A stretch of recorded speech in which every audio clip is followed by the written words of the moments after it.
It's Sunday morning with Mark Sainsbury. He is the author of The Imposter Syndrome. And no, it's not a tell-all book. Harold Hillman is an expert on business and on people running businesses and where you cannot afford to be an imposter, which is where it comes from. It was actually, it was Whitcoul's Business Book of the Year, I think, last year. And Harold, of course, is our regular correspondent on these matters.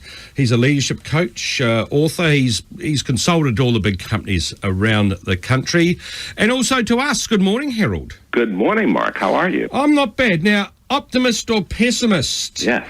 The pros and cons in business. I just thought that'd be a slam dunk. It's just, no question, is there? Well, don't we like to be super positive? Look, there is what you just stated tends to reflect what we call an optimistic ideal in society, and that is optimists are just more revered. There's more positive press associated with them.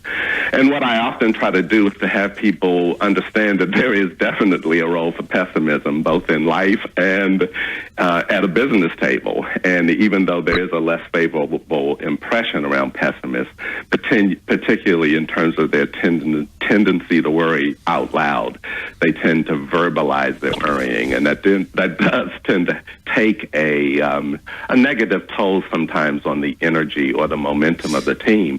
But it very often is quite necessary. They put on the table some things that others are reluctant to do so. So it's like a reality check. It is a reality check, and I have people who, call themselves pessimists, and they say, look, my role at the table is to infuse reality, and that I realize that sometimes it's perceived as dampening momentum, but, somebody's got to put the risks associated with this particular move on the table. And if you think about it, you really do want a good balance between people who think in terms of what's possible. They have a real outward energy that is about momentum and speed and agility. And then on the pessimistic side, you have people who really are focused on the risks and, what's probable as opposed to what's possible. It's a good balance to have. But Harold, you would have seen this. You would have seen this in any company dynamic. The person who gets up there and says, takes the pessimistic view is always written off by management. It's a troublemaker. You're not on board. You're not part of us.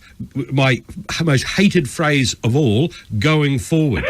Yeah. I've seen this and someone just saying, hang on a minute, I'm just speaking reality. Oh no, you're a negative influence. They are often written off as that. Yeah. Well, listen, I just had a coaching session a couple of weeks ago with a person on an executive team who perceives that that's become his role. He does worry out loud, and the rest of the team has sort of let him do that on their behalf. And that's not good teamwork with respect to then letting somebody feel like they're hanging out to dry. This person is putting good things on the table, but if you are a natural pessimist, you want to be mindful that sometimes you can lock yourself into a bit of a pigeonhole that doesn't work in your interest, and that is that people only perceive that you're there to slow them down. So you've got to mix it up a little bit, more bursts of optimism that just gives people a sense that you are tracking with them. Can it work the opposite, Harold? That if you're insatiably that's quite the right word, but constantly optimistic. Yeah. You're missing the point. You're not seeing the flaws and things here, and you're sort of dancing through daffodils all the time. And Yeah, just like with pessimism, there are strengths associated with pessimism. There are, at the extreme, it can be quite debilitating, not only for the person, but for individuals around them. And it's the same case with optimism, Mark. In its zone, there's just something energizing about being around somebody who has this hope. And that's a word often associated with the research on optimism.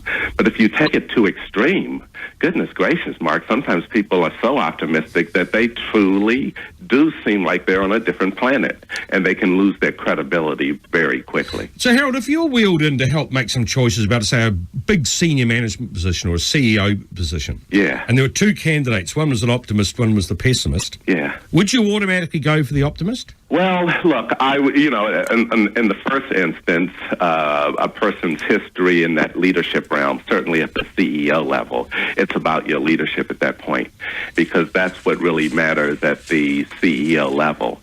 And, how much energy do they infuse into the organization in that perspective that not only are we good, but we can be better. An optimistic person naturally will sort of gravitate in that direction, but it doesn't rule out a pessimist. I would just recommend, there's a book out there, Mark, called Learned Optimism, and it's by Martin Seligman. And it's a book that basically says, if you naturally are inclined to be a pessimist, here are some ways for you to begin to reframe things so that your influence is more energizing than it is draining. Because at the end of the day, you want your leadership to energize people, not slow them down. Hey, good on you, Harold. Harold Hillman, and you can always check out Harold at sigmoidcurve.com, and I'm going to talk to him again next week.